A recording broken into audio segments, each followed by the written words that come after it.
Naglalakad din kami ng sobra 1 kilometro upang mapunta sa aming banika. Paglalakad ang nagtatagal dahil madaming dogs natatakot kaming makagat.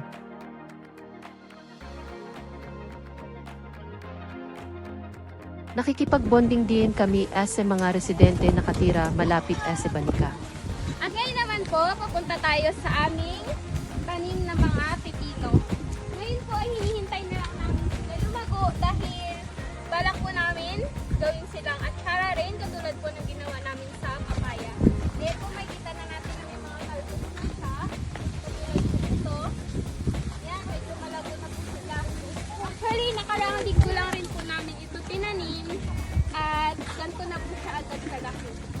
Ayan. Ayan, ito po ang isa sa mga bata sa aming community na tumutulong po para maglinis dito, magdilig, at kung ano po mga ginagawa rin namin.